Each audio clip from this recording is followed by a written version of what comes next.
পশ্চিমবঙ্গ দিবস পালন করল 12 নম্বর ওয়ার্ডের পৌরমাতা ডক্টর মীনাক্ষী গঙ্গোপাধ্যায়। 15 এপ্রিল পৌরমাতা ডক্টর মীনাক্ষী গঙ্গোপাধ্যায়ের উদ্যোগে দেশবন্ধু পার্ক থেকে র্যালি শুরু হয়ে রাজা দীনেন্দ্র স্ট্রিট হয়ে আবার দেশবন্ধু পার্কে শেষ হয়। এদিন গান নৃত্য পরিবেশন করে শুভ নববর্ষকে স্বাগত জানালো এলাকাবাসীরা। 12 নম্বর ওয়ার্ডের এলাকাবাসীর আনন্দ ছিল চোখে পড়ার মতো। সমগ্র অনুষ্ঠানটির ব্যবস্থাপনায় ছিল 12 নম্বর ওয়ার্ডের সিটিজেন্স ফোরাম।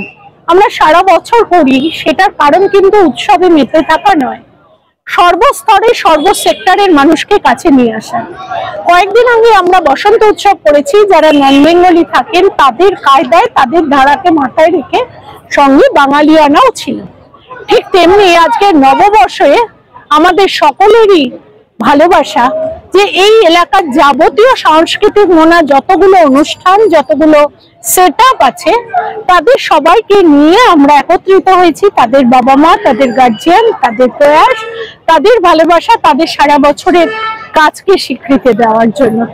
আপনার কাছ থেকে আমাদের খুবই ইন্সপিরেশন পাচ্ছে এই নৃত্য শেখা, গান শেখা।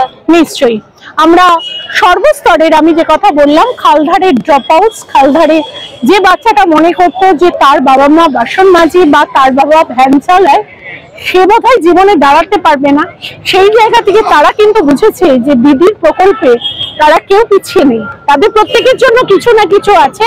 এবং আমরা প্রত্যেকটা প্রোগ্রামে সেই জন্য সেই সব বাচ্চাদেরকে অগ্রণী ভূমিকায় ডেকে আনি, যাতে তারা আরো বাচ্চাকে ডেকে আনতে পারে।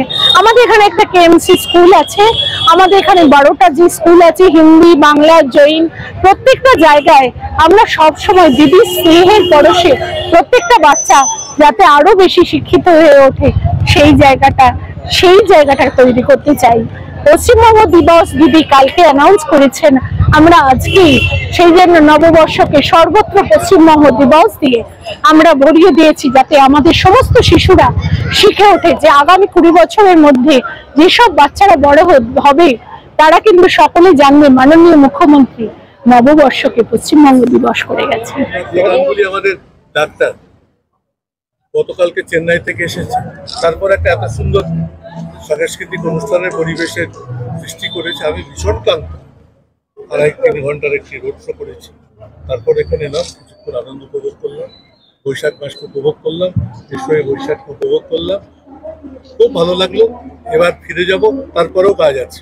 এত মানুষ উপস্থিত হয়েছে, মনে হচ্ছে কি ভোটের পাশে এটা করবে এই 12 নম্বর ওয়ার্ডে? মানুষ প্রচুর দেখলাম জীবনে, 9বার জিতেছি কলকাতা শহরে, এবার 10 বারের প্রতিদ্বন্দ্বিতায় নামছি।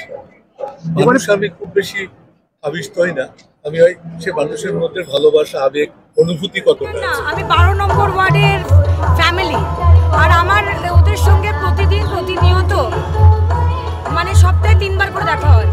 তো ওরা ভালো থাকবে, আমি ভালো আছি, ওরাও ভালো আছে, এবং আমরা এই পুরো 12 নম্বর ওয়ার্ডের মহলটাকে সুন্দর করে রেখেছি।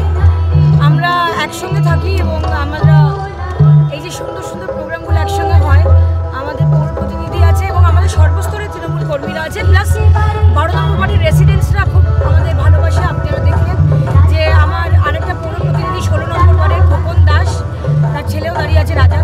আমরা সবাই একত্রিত হয়ে